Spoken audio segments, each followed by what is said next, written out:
৭৬ বছরেরও বেশি সময় ধরে এক জায়গাতেই পড়ে আছে বিশালাকৃতির লোহার এই গোলক পিণ্ড।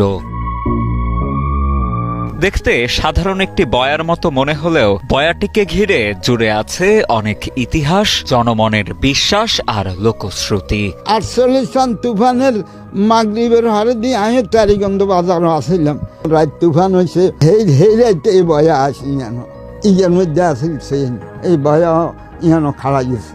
এই বয়াকে ঘিরে মানুষের মাঝে তৈরি হয়েছে বিভিন্ন ধরনের বিভ্রান্তি, ঠাঁই পেয়েছে অনেক কুসংস্কারও। স্থানীয়দের ভাষ্য, একসময় এই বয়াটিকে ঘিরে এই এলাকায় হতো ওয়াজ মাহফিল ও ওরস।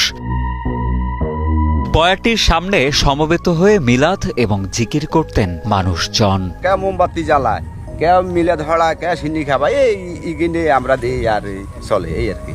অনেকে এখানে এসে আদায় করতেন নফল নামাজ, অনেকে আবার মনের বাসনা পূরণে করতেন মানত, যদিও মানতের সেই টাকা যেত চরের গরু মহিষের রাখালদের পেটেই।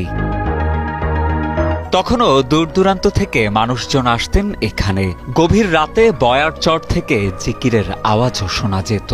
এরপর একদল অসাধু গোষ্ঠী লোহার টাওয়ার, লোহার টুল, লোহার চেইন সহ অন্যান্য সরঞ্জামাদি চুরি করে নিয়ে গেলে ওয়াজ মাহফিল ও ওরস বন্ধ হয়ে যায়। বেদাতি যারা ছিল তারা পূজা টুজা করতো, এখানে আসি সজদা মজদা করতো, গরু টুরু করে উরুস করতো। এই জন্য এলাকাবাসী এটা ভাঙি, তখন লোহাটা লই গেছে, এখন ঘোড়াটা আছে। লক্ষ্মীপুর সদর উপজেলার তেওয়ারীগঞ্জ ইউনিয়নের ৯ নং ওয়ার্ড চৌরভূতি গ্রামের ফসলের মাঠে গেলেই চোখে পড়ে লোহার তৈরি মটকা সাদৃশ্য এই বস্তুটি।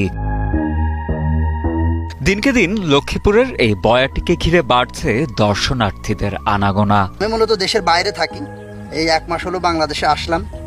তো ভাবলাম আমার বন্ধু আকাশ, তাকে ছবি দেখালাম যে ঐতিহাসিক জায়গাটা আমাদের এত কাছে দেখা দরকার, তাই মূলত দেখতে আসলাম। জানা যায় ১৯৪৮ সালে তৎকালীন একটি প্রাকৃতিক দুর্যোগে প্রমত্তা মেঘনার ডুবোচরে আটকে যায় বয়াটি। প্রায় অর্ধ কিলোমিটার দূরে লম্বা চেইনের মাথায় নোঙরের সাথে আটকানো ছিল এই বয়া। লোহার অ্যাঙ্গেল দিয়ে প্রায় ২০ ফুট উঁচুতে পিতলের বাটি লাগানো ছিল এতে। নিচে লোহার টুলের মতো বসার জায়গাও ছিল। পরবর্তীতে নতুন জেগে ওঠা চরে গড়ে ওঠে জনবসতি।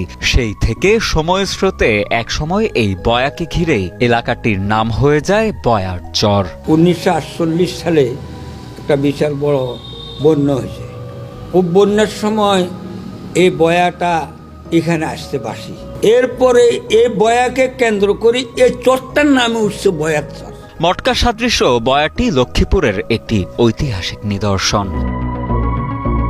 তাই সংশ্লিষ্ট মহলকে এই বয়াটি যথাযথ প্রক্রিয়ায় সংরক্ষণ ও রক্ষণাবেক্ষণ করার দাবি জানান সচেতন মহল। আমরাও দাবি জানাই এই বয়াগুলো যেখানে আছে এখানেই যেন একটা ঐতিহাসিক স্থাপনা হিসেবে প্রশাসন যেন সংরক্ষণ করে।